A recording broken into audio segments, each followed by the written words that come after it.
खड्गे च सुरेन्द्रे च कौशिके पाद संस्पृशि निर्विशेष मनस्काय श्री वीरस्वामिने नमः। आर्हत वाङ्मय में कहा गया है, अपनट्ठा परट्ठा वा कोहा वा जईवा भया हिंसगम न मुसं बूया नोवि अन्नं वया वै। आदमी जो भी पाप करता है, जितने भी पाप करता है, उसकी नींव में, पृष्ठभूमि में राग और द्वेष के भाव होते हैं। सारे पापों का मूल राग द्वेष है। शास्त्र में कहा गया, रागो ये दोषो वियकम बीयम। कर्म के बीज राग और द्वेष हैं। ये दो न हो फिर आदमी कोई भी पाप नहीं कर सकता। आदमी किसी को मारता है, हिंसा करता है, तो उसकी पृष्ठभूमि में भी राग द्वेष के भाव हैं। आदमी झूठ बोलता है, धोखा देता है, तो उसकी पृष्ठभूमि में भी राग द्वेष के भाव हैं। चोरी करता है, लड़ाई झगड़ा करता है, इन सब की पृष्ठभूमि में यह राग द्वेष का भाव है। कहीं द्वेष की प्रधानता हो सकती है और कहीं राग की प्रधानता भी हो सकती है, पर आखिर जाकर दोनों का अस्तित्व भीतर में होता है, तभी आदमी कोई पाप कर सकता है। इसके विपरीत आदमी धर्माचरण करता है तो उसकी पृष्ठभूमि में राग द्वेष की न्यूनता या अभाव या न्यूनता होती है। तब आदमी धर्माचरण कर सकता है, सदाचरण कर सकता है। इसका मतलब हुआ कि पाप का आधार है राग द्वेष और धर्म का आधार है राग द्वेष का अभाव या नैयून्य, न्यूनता। तब धर्माचरण हो सकता है। आदमी कई बार मानो वो चाहता नहीं है कि पाप करूं, पर ऐसा कोई भीतर से वो वेग उठता है, भाव जागता है, आदमी अपराध में, पाप में चला जाता है। तो दुनिया में जो अपराध होते हैं, हिंसा, डकैती, लूटपाट आदि आदि, इनकी पृष्ठभूमि में भी वह राग द्वेष का भाव सन्निहित होता है। तो पाप से बचने के लिए हमें एक काम तो यह करना चाहिए कि राग द्वेष के भाव मेरे कमजोर पड़े, पतले पड़े। अनुप्रेक्षा करें, जप करें, स्वाध्याय करें। ये जो धर्म की क्रियाएं हैं,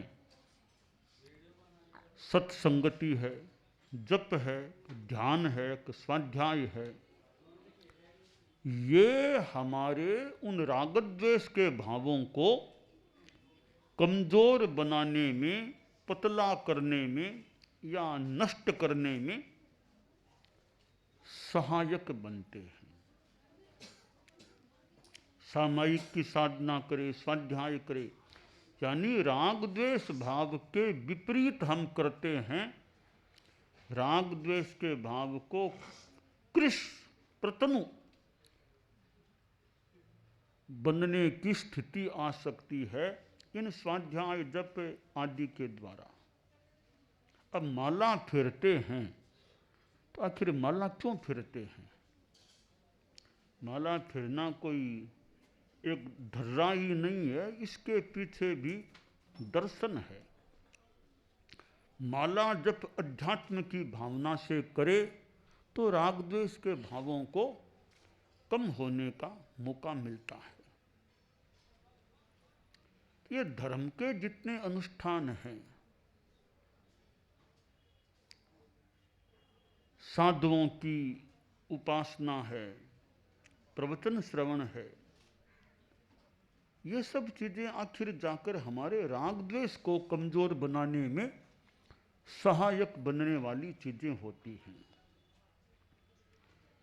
अब ये राग द्वेष के भाव हैं तो फिर आदमी अपराध में जाता है। ये पेड़ है, पेड़ का मूल है, तब तो आगे की चीजें, पत्ते, फूल आदि आदि चीजें जो भी होने की हैं हो सकती हैं। फल फूल ये चीजें हैं, पत्ते हैं, ये तो ऊपर की चीजें हैं, नीचे तो मूल है। मूल है तो ये पत्र पुष्प फल हो सकते हैं। तो मूल नहीं है तो पत्र पुष्प फूल कहाँ से आएंगे? इसी प्रकार ये अपराधों के मूल में यह कषाय है, राग द्वेष है, तब फिर ये हिंसा, लूट, खसोट आदि आदि ये पत्र फूल फल के रूप में ये चीजें आती हैं। युद्ध होता है, सम्रांगण में युद्ध होता है, वो तो बाद में होता है।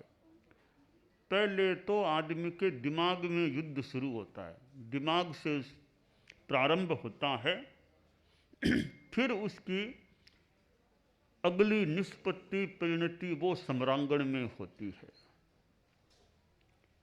तो ये भाव जगत यह मूल नींव है, पृष्ठभूमि है, या कार्मण शरीर है, वह मूल है।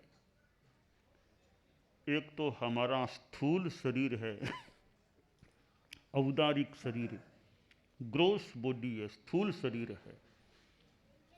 इसके अलावा दो शरीर और बताए गए हैं हमारे जीवन, हमारे शरीर में, हमारे भीतर। एक सूक्ष्म शरीर है जिसे तेजस शरीर कहा गया है, और दूसरा एक सूक्ष्मतर शरीर है जिसे कार्मण शरीर कहा गया है। तो कुल मिलाकर के हमारे साथ तीन शरीर होते हैं, औदारिक शरीर, तेजस शरीर और कार्मण शरीर। सामान्य आदमी में ये तीन शरीर तो न्यूनतम होते ही होते हैं। फिर कोई और किसी के पास हो तो वैक्रिय शरीर भी कोई विशेष स्थिति में कभी हो जाए, और एक आहारक शरीर भी कदाचित किसी साधु के हो जाए। बाकी सामान्यतया तीन शरीर होते हैं, औदारिक, तेजस और कार्मण। तो कार्मण शरीर है वह तो हर प्राणी के होता ही होता है। तेजस भी होता है, कार्मण है तभी औदारिक शरीर है, कार्मण है तभी मानो तेजस शरीर। कार्मण शरीर नहीं हो फिर न वैक्रिय शरीर होता है, न औदारिक होता है, न आहारक होता। तो शरीरों में मूल है कार्मण शरीर, बड़ा सूक्ष्मतर शरीर है। ये सारे जो कर्म हैं, इन कर्मों वाला शरीर यह है कार्मण। कर्म, कर्म से बन गया कार्मण शरीर। तो ये अपराध की चाबी, कुंजी सारी कार्मण शरीर के पास है। यह भीतर में बैठा बैठा आदमी का संचालन करता है, प्राणी का संचालन करता है। कभी अपराध में ले जाता है, कभी आदमी को अच्छे रूप में ले जाता है। तो अपराधों में आदमी कभी किसी पर आरोप लगा देता है, झूठा आरोप, सच्चा आरोप लगाए फिर भी माने भी सही बात कही है, झूठा आरोप भी लगा देता है। और पता नहीं आप लोग गृहस्थ हैं जो न्यायालय में, पुलिस थाने आदि आदि में जाने वाले हैं, कितने झूठे आरोप लगाते होंगे, कितने सच्चे लगाते होंगे। अब आदमी के पास जबान है, दिमाग है, जबान है या लिखने की ताकत है, तो झूठ बात भी आदमी बोल सकता है, लिख सकता है।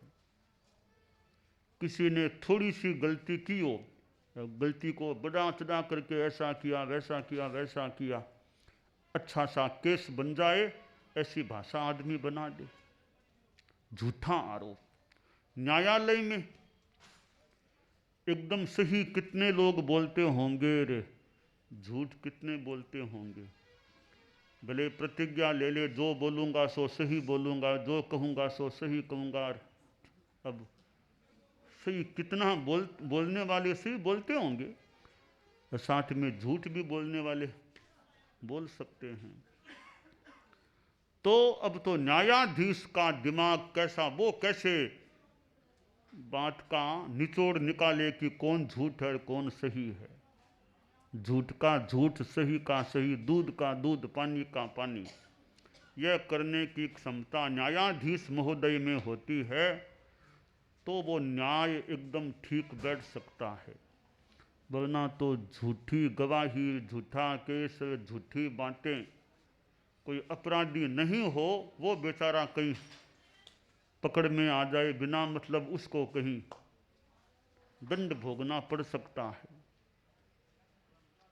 शास्त्र में कहा गया है कि मिच्छा दंडोपजुंजय असइम तु मनुष्य हिम मिच्छा दंडोपजुंजय अकारिणोत्थ बद्धंति मुच्चई कार ओ जनो, कि अनेक बार मिथ्या दंड भी दे दिया जाता है, झूठा दंड। जिसने अपराध नहीं किया वो तो बंध जाता है, कैदी बन जाता है, और जिसने अपराध किया है वो छूट जाता है। तो आखिर न्यायाधीश की भी अपनी सीमा, अपना दिमाग, और न्यायाधीश में भी वो उतनी निष्पक्षता का भाव हो, वो बात का निचोड़ निकालने की वो बौद्धिक क्षमता भी हो, निष्पक्षता भी हो, निर्भीकता भी हो, तो फिर वो न्याय ठीक हो सकता है। वरना कई बार अपराधी छूट जाए और निरपराधी पकड़ में आ जाए, जेल में डालना पड़ जाए उसको।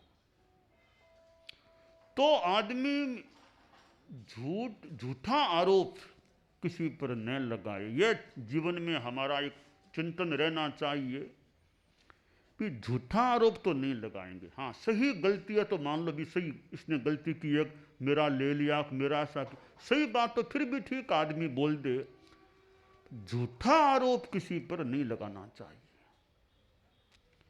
एक बार सामने वाले को मान लो फंसा देंगे, तो सामने वाले को आप फंसा सकते हैं तो आपको भी कोई फंसा सकता है। दुनिया में आदमी तो बहुत है ना, आप दूसरे को फंसा सकते हैं तो कोई आपके ऊपर लाएगा, वो आपको भी फंसा सकता है।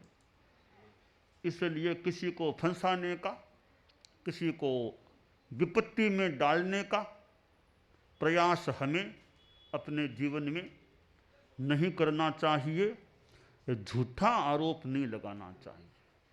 न्यायालय में जाने वाले का संकल्प अंतर मन से हो कि झूठा आरोप नहीं लगाऊंगा, ठीक अपना बचाव करना पड़ सकता है, झूठा आरोप लगा करके अपना बचाव करने का प्रयास नहीं करूंगा। इससे हमारी चेतना अच्छी रहती है, निर्मल रहती है। और झूठा आरोप लगाना पाप होता है। 18 पाप में एक पाप है, जैन धर्म में 18 पाप बताए गए हैं, उनमें एक पाप है अभ्याख्यान। अभ्याख्यान क्या होता है? मिथ्याभियोगोभ्याख्यानम, मिथ्या आरोप लगाना, मिथ्या अभियोग लगाना, वो अभ्याख्यान पाप हो जाता है। तो 18 पापों में से यह पाप है एक अभ्याख्यान पाप। इससे हमें अपने जीवन में बचने का लक्ष्य रखना चाहिए, क्योंकि पाप करते समय आदमी कर लेता है। हंस हंस के किए हुए पाप हैं, रोने पर भी कई बार वो नहीं छोड़ते हैं फिर। इसलिए हंस हंस के पाप मत करो।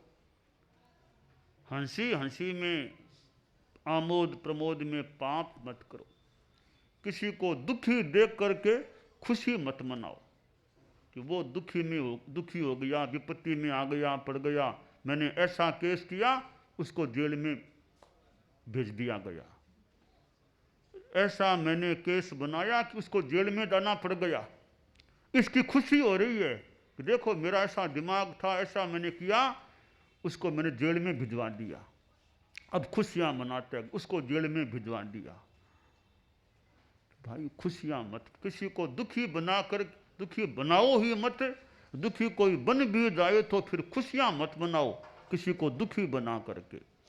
दूसरों को दुखी देख करके हमें खुश नहीं होना चाहिए।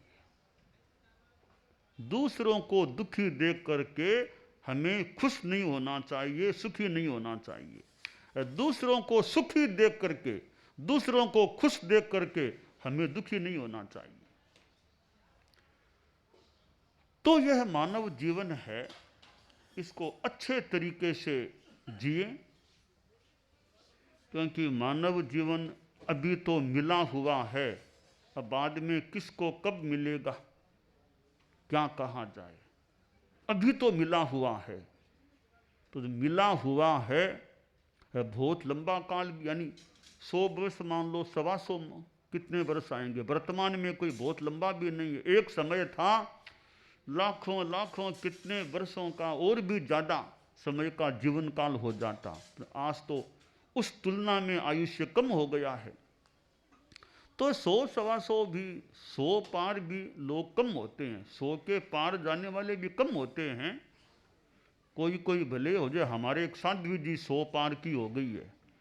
हमारे धर्म संघ में साध्वी विदामान जी है, अभी राजस्थान में ही है, कालू लूणकुंड से कालू में है। वो 100 पार चल रही है, 11वें दशक में वो चल रही है। हमारे धर्म संघ में तो इतिहास में जैसा बताया जाता है या सुना है, जाना है, एकमात्र वो ही साध्वी है 13 पंथ के हमारे धर्म संघ के इतिहास में जो 100 के पार गई है। इतने साधु साधियों में एक ही हुई है 100 पार जाने वाली। तो कोई कोई व्यक्ति 100 को पार करने वाला हो सकता है, बाकी तो 100 के अंदर अंदर ही विदा हो जाने वाले होते हैं। यानी जीवन काल उस तुलना में थोड़ा है। सन्निरुद्धम में आउए कस्य हे पुरा का योगक्षेमम न संविदे। जीवन संक्षिप्त है, अपने योगक्षेम के बारे में सोचें, अपने कल्याण के बारे में सोचें। झूठा आरोप, हिंसा, हत्या आदि आदि जो ऐसे पाप हैं, घिनौने से पाप हैं, इन पापों से आदमी बचने का प्रयास करे ताकि आत्मा अच्छी रह सके।